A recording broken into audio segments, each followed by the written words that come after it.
Oh, ladies and gentlemen, welcome to Musical People and Journeys. We have got a special episode, and it's super exciting because welcome to the show. One of our all-time favourite bands from when we started doing the show, Hearts and Handgrenades. Welcome, Mike. Welcome, Stephanie. Hello, Hello, thanks, thank guys. you. All the way from the US, and we just had a look outside the window, not like by camera, I'd say, and they have a white Christmas. So that's Very. exciting, isn't it? So you're set for your Christmas? Yeah, I think so. We've got the tree in the back, Mr. Bean in the back. We're ready to go. Yeah, I mean, it can be. Well, listen, congratulations on your album.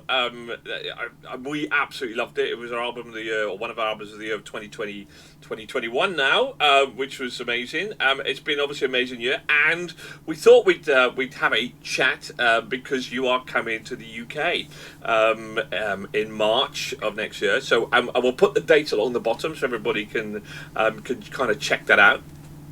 And we bought our tickets, have we not, Trish? We have bought our tickets. We are coming to see you in London, so at the home of Iron Maiden. So, how difficult? I mean, you guys have never been on tour to the UK, I'm presuming. So, how difficult has it been to kind of set up a tour like this for somebody who, you're obviously trying to establish yourselves and get an audience over here, but how difficult was it to kind of get things set up, because you probably don't know the lay of the land or where to go, etc. Yeah.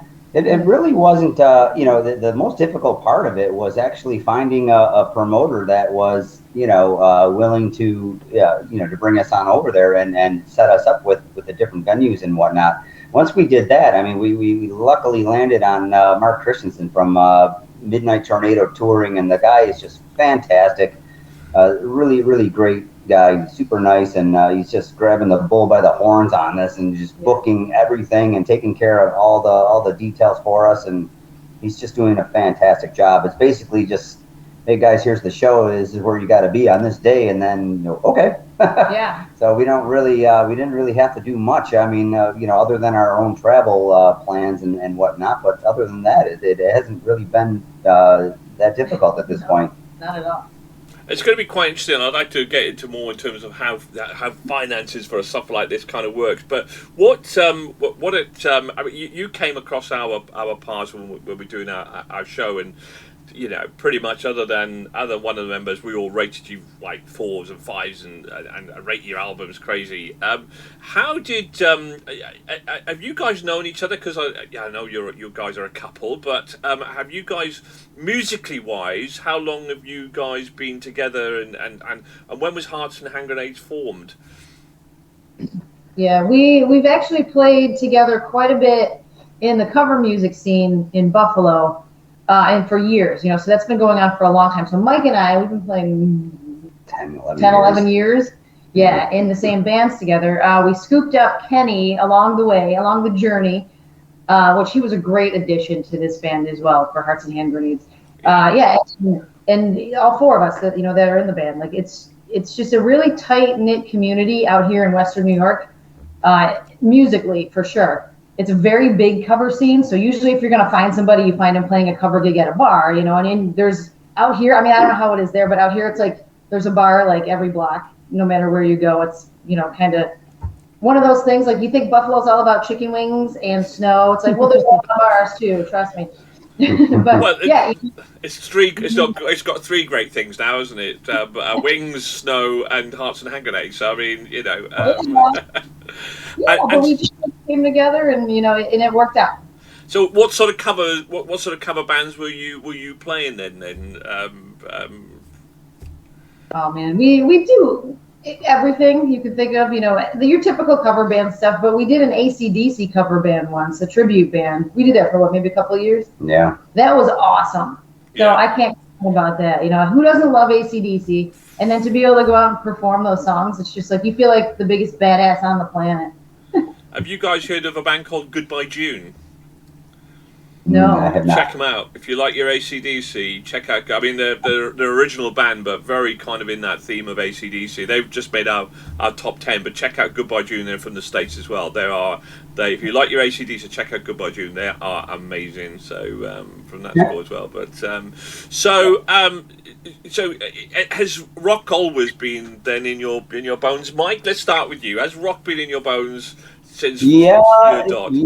I'm a little bit of an older guy myself, so I'm not a spring chicken anymore. I was around in the early '80s when Motley Crue and Van Halen and all them were coming up, and the Sunset Strip in California and whatnot, and LA and the San Francisco scene there with the thrash metal and all that, where Metallica started and all that stuff too. So, that's where kind of I got my love for the hard rock type of music, and it was really Judas Priest was one of my all-time favorite bands. Like, I was one of my very first bands I really started listening to, and I think they were actually, I was listening to them before Metallica, and then AC/DC back in the late '70s with Bon Scott, and all that type of stuff is really what culminated, where I get my ideas for new songs or whatnot. Those roots always start way back at that point, and they kind of build from there.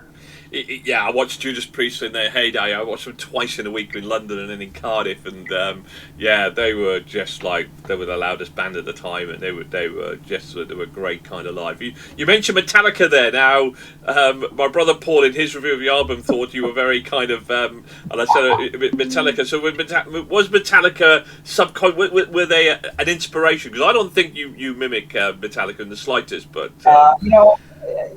No, I don't think. Well, yeah, you can't say that Metallica hasn't been an inspiration for a hard rock band in any way, shape, or form, because they have. I mean, they were there in the beginning. Really just where all this hard rock stuff started and metal, started coming from. So to say that somebody wasn't influenced by that stuff is just wrong. I mean, yes, obviously, there's going to be something that might sound familiar here or there, but me growing up in that time frame, I mean, you do a lot of those palm muting type of driving rhythms and things like that, and that's going to sound like Metallica, or that's going to sound like Judas Priest, or that's going to sound like even Volbeat, you just mentioned before, has a ton of that stuff in their music today. So it's not it's not that we didn't draw any influence from this band or this band or this band. It's really a culmination of all of them. I mean, it's I like what that band did with this. I like what that band did with that. And then you kind of just mush everything together and shake it up and see what comes out of the blender. How about you, Steph? What was your inspirations? So for me, my sweet spot is '90s. I love '90s alternative. Which, it's funny because, like, nowadays you say, like, oh, I love alternative. And then you talk to, like, these kids that are like, their idea of alternative is not my idea of alternative. And I'm like, oh, not that 90s alternative. I love that. So, I was really influenced by, like, your Nirvana, your Foo Fighters, that kind of stuff. But then I also have a shift where I was really influenced by, like, that whole pop punk culture that came up when Blink-182 happened. But my all-time favorite band is Muse. So I really respect those guys musically and lyrically, and I try to not obviously draw from what they're already doing, but I try to put myself in that position of they write these really smart songs and they're about something. And lyrically, Matt Bellamy's lyrics are phenomenal. So I sit there and I'm like, man, like, if I can write a song that is inspirational and makes sense, obviously. I mean, there's a lot of people that write songs that just, if you read the lyrics on a sheet of paper, you're like, what is this song about? And I don't want to be like that. So I want them to be about something. I want it to mean something. And I definitely look at Muse like, that's a band that I want to be like them. I want to do that. So, I pull a lot from those guys. Yeah, Muso. Actually, we reviewed their latest album a couple of months ago, and there's a bit of a return back to form, I think, for them as well. So it's a little bit more kind of heavier rock. It was a nice balance of an album. That's cool. So you want to kind of check that out. So who do you if somebody was playing live today then out of kind of new bands, and they were playing a concert in Buffalo, who would be your go-to band right now then, Mike? So if you wanted to go and see a band right now, so really easy. I go see them every time they come here. Avatar. Who's sorry? Avatar. Avatar. Okay. Love them. They're fantastic. I don't know if you guys have heard of them or not. I would absolutely suggest check them out. Their name is basically describes exactly what they do. For each album, they change their look to go with the theme and story of that album. So when we first saw them in 2015, we were at the Carolina Rebellion in North Carolina, 3-day festival type of thing, and Avatar had a really lousy time slot. It was like 3 o'clock in the afternoon, and it was 30 minutes in daylight, and they had no production, no nothing. It was basically just get on the stage there and do your thing. And they had this whole King's Court theme going on. They were all like the lead singer was dressed in Johannes. He was dressed in jester outfit type of thing, and then they had the guy sitting on a king's throne, and he was playing his guitar sitting on and it was fantastic. The music is super heavy, metal, type. There's lots of screaming and stuff going on, and then just driving, heavy riffs, and just they are fantastic. So they've been to Buffalo 2 or 3 times since then, and we've gone to see them every single time. So next time we're hoping that we're going to be on the stage with them, playing with them. So we'll see what happens. How about you, Stephanie? I agree with Mike. When we went to see Avatar at the Carolina Rebellion tour, we didn't really know who the band was, and I had just heard the name, and I was like, oh, I know this is a metal band. Like, I've heard the name tossed around. Let's go.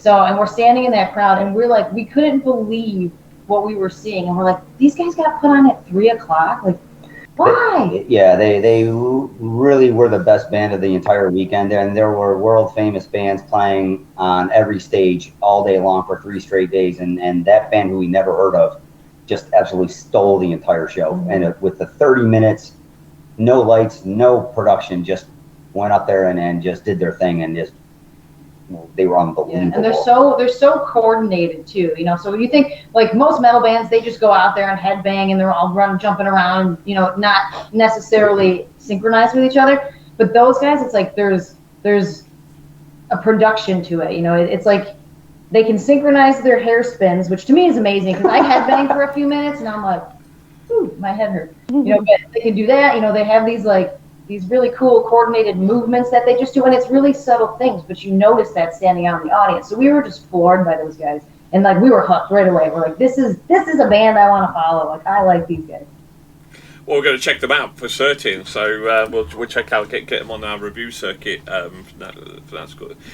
Steph, I'm going to come to, for me, what is probably the critical part of this interview, and you're going to be slightly embarrassed here because your voice is just phenomenal, Stephanie. It is utterly phenomenal. I mean, we reviewed a lot of albums last year. We've been on a journey ourselves, and I kind of I didn't fall out of love with rock music, but I got distracted by lots of other things. And like Mike, I was kind of come up in the 80s, and I missed all of these people in the middle from about the mid late 90s through to about 2000. I missed a lot of bands, but kind of caught a few things. So me catching up on the stuff, and everybody was talking about Hailstorm and everybody was then talking about Diamante and Pretty Reckless, and you got their amazing voice, and oh my god, bang!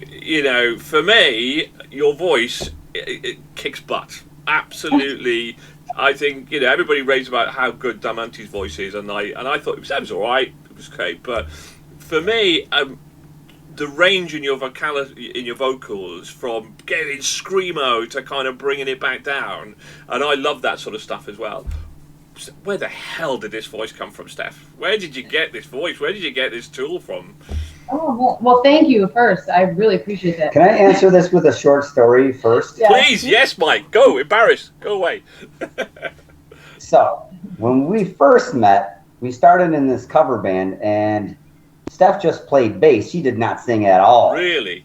Wow. She actually sat down on her bass and faced the other way. Wouldn't even stand up and turn around and face the crowd. I had a hard time. It was very nerve-wracking. So she was playing.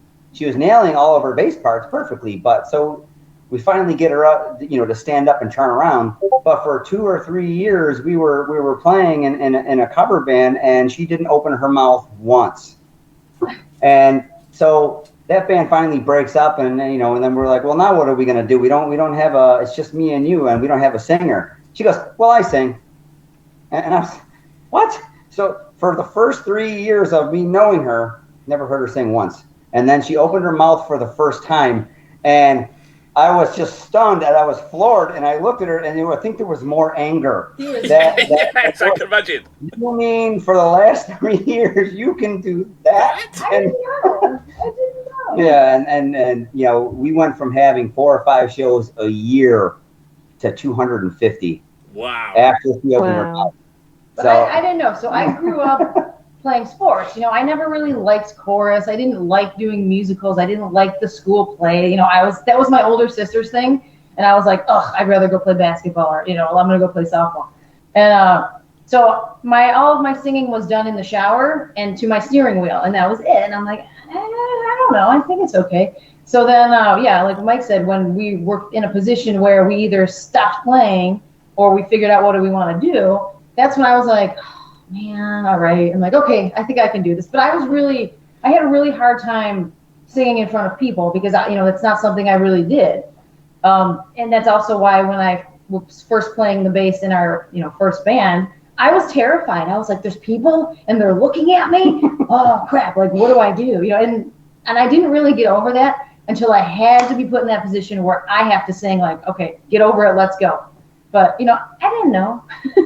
Wow. I would say, actually, the one song that actually does show the variation of your vocals is the In Crowd, because it's very jazzy to start with, and then all of a sudden it just goes wham. Yeah, it's swanky. Yeah.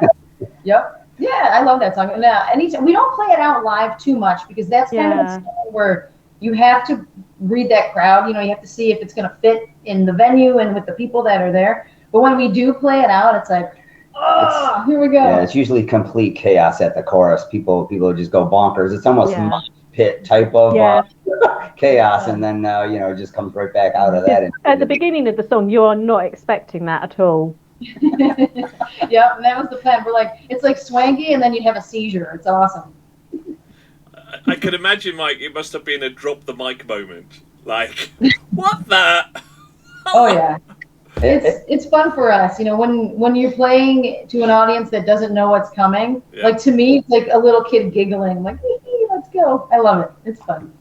Wow, that's amazing. And how much self-belief do you have now? I mean, you're obviously still on a journey, but do you now believe that you are, because performing is a lot from confidence, isn't it? The more confidence you have without becoming, and you're obviously not an egocentrical person in the slightest. So how much confidence do you now have in your ability? I'm sure a lot of artists are like this, but me personally, I feel like if you get to a point where you think everything's great, then you're doing something wrong. You should always feel like there's somewhere to go. There's something to work towards. You can always do something better. So for me, I get up on stage and I don't have like the sheer terror anymore like I did when I first, started doing it.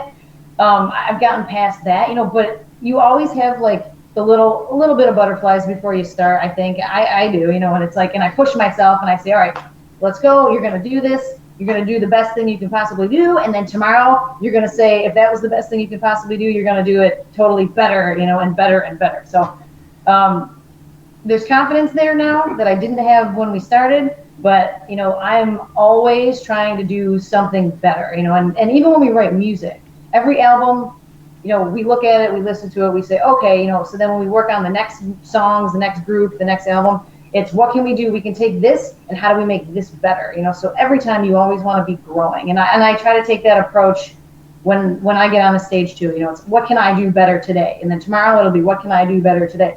and so on and so on. That's how I try to do it. So tell me a little bit about you mentioned the other band members of the band. So is you're a 4-piece band? Is that right? So tell me a little bit about, because wasn't one of your members ex-Goo Goo Dolls as well? Is that or was at some point? No. We the Goo Goo Doll story is how actually Hearts and Handgrenades got started. Okay. As we played we did a telethon and we were right before them. So we got to play 2 cover songs. We weren't even an original band. It was a totally different band name, just as our cover band. And we played 2 songs, and Robbie from the Goo Goo Dolls was in the room watching us play. So no pressure, right? You know, we're up there when you play a show for the telethon. You don't have really any speakers coming back at you, so you're almost like there's no monitors. You're just like, oh, sweet baby Jesus, I hope this sounds good, you know? And then for us to be playing that, we look out on the other side of the cameras, and who's standing there? Oh, there's the Goo Goo Dolls. We're like, anyway, keep going. Yeah, so I mean, long story short, he enjoyed her singing so much, and she plays bass while she's doing it. You know, we were at the bar afterwards just getting a couple of drinks, and Robbie came down the escalator and came right over to us and was just like, where do you guys do your recording? He goes, you guys gotta, you know, and we like, we don't do any recording. We're a cover band. You know, so he just refused to accept it. He's like, no. He goes, you guys are coming to my studio. You're going to record some music, you know, and that's really how Hearts and Handgrenades got started. Because he kind of lit a fire underneath our ass, and let's get going. No disrespect. I hope they pick up some lessons from you, because their latest album was not good. So how then do you make that transition from a cover band to writing your own materials? And who does most of the writing? You do it as a band, or is it who writes the lyrics, who writes the musicality? Because obviously that's a big step, isn't it, from just copying other people's to creating your own? How did you and who does that? And how did you manage that transition?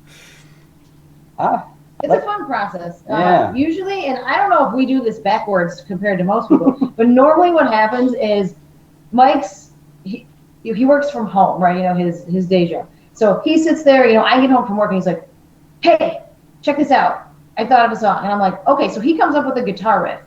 And it might be like a 3-second clip, or it could be like a whole song. And normally I'm like, all right, I can work with that. So after that, I usually come up with a bass line.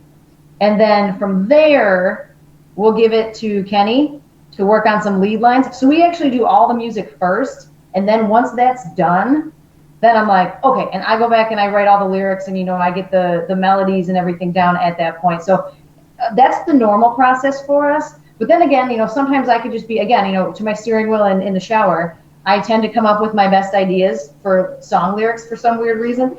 And, you know, so rarely will I come to those guys first and say, oh, I've got a song. And I think Mike hates it when I do that, because I have it in my head and I'm like, okay, it goes like this. And Mike's looking at me with like that, huh?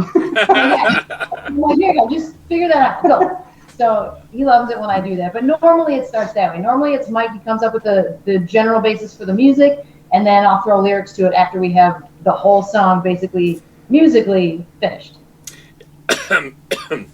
Excuse me. I think when you watch sort of documentaries, like you watch the Queen documentary, and then they did, you know, somebody comes up with the lyrics, and then Freddie would have written the music, and so did Elton John.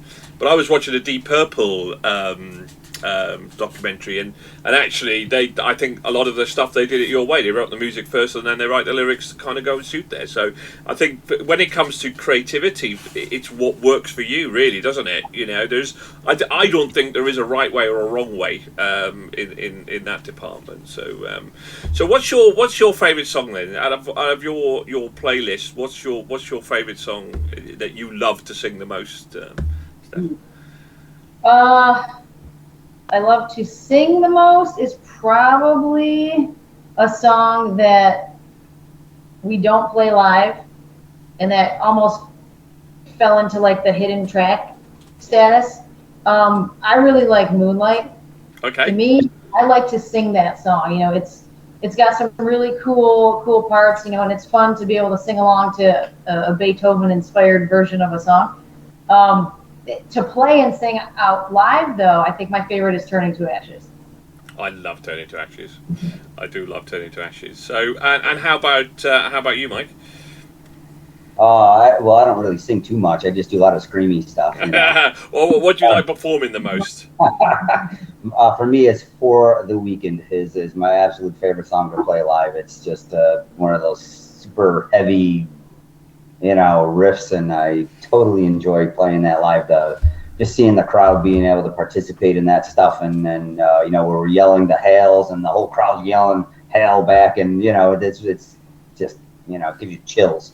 Well, listen, I absolutely adore rock ballads. I have a thing. I love my fast track kind of music, but I love it when a band mix it up with a rock ballad. And for me, Beautiful Pain is just, oh my god, it is just so sensational. My favourite. Yeah, it is a sensational song. What was there any inspiration behind that, or was it just something that you kind of just wrote? Yeah, that one actually, the only reason that song came about is because Kenny was working on just I think it was just guitar drills, just stuff for practicing finger movement and scales. And we actually had a rehearsal, and we were working on other material. And right before we packed it up, Kenny's just doodling his little line, and it turned into basically Beautiful Pain. And I was like, that right there, what are you doing? And he's like, oh, it's just finger movements and stuff. And I'm like, no. So that was one of those times where I had an idea in my head, because I was just like, oh, I have this idea, and it goes da, da, da, da. And Mike loves it when I do that, but it actually fit perfectly with what Kenny was doing. I was like, hang on. And I played that with him, and we were like, that's it, that's a song. And that's how Beautiful Pain came about, on accident. You obviously are not a full-time band yet, so you keep down day jobs. So I'm curious, what do you guys do for a living, and how are you going to manage coming to the UK and your jobs? Mike, what do you do for a living? I am an IT director, so I do a computer nerd work all day, and just programming and that sort of stuff. But when we head over to the UK, we're just vacation time. Vacation time. Awesome. Yeah. Every tour that we go on, we got to use personal days, vacation time, that type of stuff. Until it gets to be enough where we can, do the touring thing full time, and just and we would love to get there, but it's just we have to keep doing this until it does. Yeah. Right. So if anybody wants to sponsor the band, and throw money at us and say, here, do this full time, we will graciously accept any offers. Maybe we'll start a GoFundMe. Yeah, absolutely. Yeah. Well, and what about you, Steph? What's your day job? I manage an inspection department for a fire protection company out here, which is awesome. Yeah. But it's the same deal. We've kind of come up with this formula where we can all sort of be away for 2 weeks at a time before we get fired. So far it's worked out great. Especially at my company, they're very understanding. They know what we do, and they know what we're trying to do with the music, and they're very supportive. So I have no complaints at all about that. Well, listen, that doesn't surprise me, because you guys are so hot that you're obviously going to need to put out the fire, Sorry. Couldn't resist a bit of cheese. In fact, I couldn't resist, okay? Had to throw in that analogy. So, let's talk about your UK tour then. Is this... how have you financed this? Is this out from savings? Is this out of your... because it's... you've got to fly over all your equipment, I'm presuming? It must be... No? So as far as financing it, it's we basically pay for everything on the front end, and then we come on over, do the shows, and then pray that we make it all back on the back absolutely, end. Of course, yeah, of course. And that's how it's got to work. But you guys are most likely familiar with White Raven Down and Adam and the Hellcats over there. Those guys are going to be joining us on this tour, and they have both been so exceptionally nice to us, and they're just offered to let us use all of their equipment, drum kit, amps, all of it, so that we don't have to lug that stuff over with us on a plane. Awesome. So we just literally bring our instruments and our pedal boards. So who's touring with you? What's the name of the band's touring with you? White Raven Down. White Raven Down. They're from the UK. They tour the whole UK all the time, I guess. Okay. And Adam and the Hellcats are also a UK based band, and like I said, Stu from White Raven Down and Adam from Adam and the Hellcats. You know, both of them have been extremely gracious towards us. Just you know, whatever you guys need, just let us know. We're super excited to be touring with you guys, and you know, we're you know, very grateful for that. So you guys are the headline, though, I hope. So yes, we're the headlines. Well, we're going to give a plug. I've not heard of them, but then, as I say, we're a couple of years into our journey, so we're certainly going to give them a plug, and from that way. So that's brilliant. So Trish, I think you had a question, didn't you, about playlist? Yeah. From the 2 albums, and maybe potentially a third on the way. Fingers crossed. How do you pick what songs to put on your playlist when you're going to tour? Good question. So it depends who you ask. If you ask me, I say I want to look at the albums, and I want to look at what are the bangers on the albums, what keeps the energy up, you know, where can we have the peaks and the valleys on, you know, building a show off the set list. And that's all I care about. But then again, I'm the bass player that I only have to tune my string to a different key maybe once or twice. Then you ask this guy that question, and he will give you a totally different answer. Go ahead, Mike. Explain your process. I just want to melt your face off the entire show.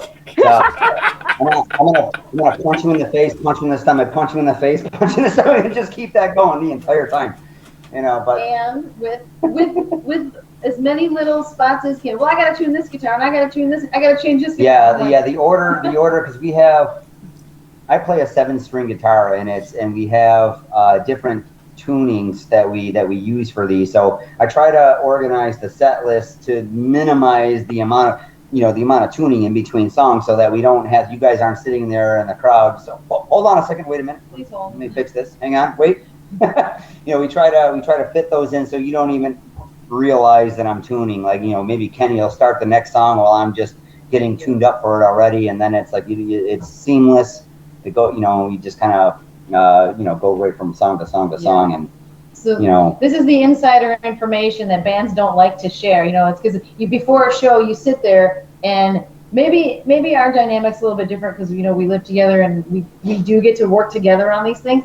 But, you know, it's, well, I want to play the set list this way. This makes the most sense. This would be great. You know, everybody gets excited, and then boom, we play this song, and Mike's like, but I got to change my guitar. But I have to do that. I'm like, no. And we'll argue about it a little bit until usually I'm like, fine, whatever. You know, and whatever those weird guitar players need to do. Well, yeah, we don't have a crew that'll throw a new guitar over my shoulder every other song. You know, so you know, we do all that stuff ourselves. So.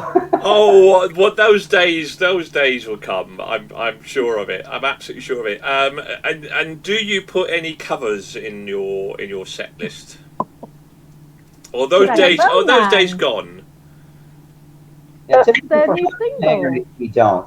You know, we may, you know, do one, and then we might do something like with it. You know, well, we did release a single that was a cover of the song "Human." So Human technically is a cover, but that's the only one you'll get. Yeah, well, you try to keep it separate. Yeah, unless it's you know, like if we were gonna do something fun with like any of the other bands, you know, maybe we want to goof around a little bit and play a song with those guys. Maybe then we'll do it. But typically, no, unless somebody like has a really, really good reason, you know, or a super fan begged us to play, you know, an AC/DC song. You know, maybe we would, you know, we wouldn't shoot a person down, but you know, yeah. I am notoriously a cover hater, unless it's so different, unless somebody does something completely different with it. You know, I marked down Fozzie's latest album because he put Relax on it, and it was just another version of Relax. It was exactly the same, you know, and you think it wastes it. However, watched him live when he played it. It was actually pretty good. But yeah, so yeah, I don't mind covers. I just think you've got to do just something a lot different with it. If you're going to do a cover, you want to do something different with it, other than it's going to be a repeat. So, but okay. So, third album then is there? Are you currently writing the third album? Is that a plan for 23 or 24? Yep. Yeah, we actually have studio time set up at the end of February. We're gonna get in there and start recording. We have 4 more probably well, 5. Actually, we're at 6. Yeah, we're up to 6. Yeah, so we're halfway through the album. Yeah, we're probably at least maybe a little bit halfway, maybe a little more than halfway through it at this point. But I would anticipate that we'll probably start releasing singles maybe around August, and the album will probably be released around the end of 2023. Oh, could make our 23 playlist then, couldn't it? So that'd I'll be give you exciting. guys some exclusive knowledge that you may or may not have heard at this point, but we are also coming back to the UK in August for a second tour. Yep. We are participating in the Hard Rock Hell Festival, the Sleaze Festival in August in Sheffield, I think it is. Wow. Wow. So we, they were going to cancel our March tour because we're coming in August, and I said, look, it's 6 months apart. Yeah. I'm like, let's just come back for 2 tours. I think that's not a bad decision, but because that's gonna, you need to start layering things up. I mean, people haven't heard of you. Whereas if you've done this tour, people would have heard of you, and hopefully that you'll have a little bit more groundswell for your second visit, and that will be right. Well, we've got to book those tickets then. So, but that'll be amazing. So, right, I'm so excited. Now, don't forget, you obviously have an annual concert to do in February as well, which is obviously my birthday song, which is now going to be, obviously you sung me happy birthday last year. I'm presuming you're gonna come back for a revisit on that in February. So I'm looking forward to that. Of course, that's obviously now going to be an annual event. Now I'm your biggest. Well, me and Trish will be your biggest super fans, I think. However, have to say. He couldn't make it today. He's not very well. But Chris, who's the other member, member of the panelists, I think he might well be a bigger fan, really. But he's so hard to please. He never gives a 5, or very rare does he give a 5. So the ratings. But I think him and Dave, who's on our panel, are also going to come up to the London gig as well with us. So which will be super exciting. So, and I think you've invited us to come up a bit earlier and have some drinks with you or something before your gig, which would be amazing. So it'd be really good to meet you in person as well. So okay, so I think it's really difficult, and I hope that we can get this out. Look, our audience view is not huge, but we'll give this a big push for you and get this out there on our YouTube and our Facebooks, and try and get you some groundswell from that side of things as well. But we are super excited for you to come over, and I cannot tell you how amazing guys, meeting you guys here is as well. So thank you very much for coming to join us. Trish, have you got any last questions for our wonderful guest here today? No, I'm a bit starstruck. Oh, and it's not like me to be lost for words. And what about meeting with the band? Oh, forgot that. I see you every day now. So listen, guys, we wish you all the very success on your UK tour. And do you have any tours in the US coming up between now and March, or? Whole tours? No, we don't have anything set up currently. We do have some festivals and whatnot that we're going to be doing over here, and some one-off shows. But as far as tours go at this point, it's touring in the U.S. is a lot more difficult to get set up than and we live here, which is makes no sense. But but they are extremely difficult to lock down and get them set up here, and the U.S. is a lot larger too. So and where you guys would have an hour to the next gig the next day, we might have 9.5 hour drive just to the next show. So some of them are so brutal. So they're rough here. But and that was really amusing for us. When the UK tour was getting set up, Mark's like, oh guys, I've got a gig here, and then the next gig might be like 4 hours away. I'm trying to get something in the middle so you don't have to drive so far. And we're like, we don't care. Okay. 4 hours, that's no big deal. So to us, we were like, wow, and that's something that we hadn't seen before. We didn't know top to bottom that you could do that UK in maybe like 8 hours, something like that. That's right. Yeah, absolutely. Even we're more excited, after we heard that. We're like, this is going to be like a piece of cake. This will be nice. Yeah, we were kind of hoping that because we live on the south coast, so there's a really good venues in places like Southampton and Portsmouth and Bournemouth, really, really good venues. But you've gone to Hastings, and let me tell you, Hastings is the back house of nowhere on the south coast. Okay, it is just a nightmare to get to. So we were going, should we go to Hastings? I said I'd rather go into London. I'm not a big fan of going into London, but so I was desperately hoping that you would get somewhere like Portsmouth or Southampton and stuff. But no, you go to Hastings, for God's sake. say, which literally is like, you know, I don't know, some Oklahoma type of, you know, in the middle of nowhere, right on the south coast. B roads to get there. So good luck with your journey down to Hastings.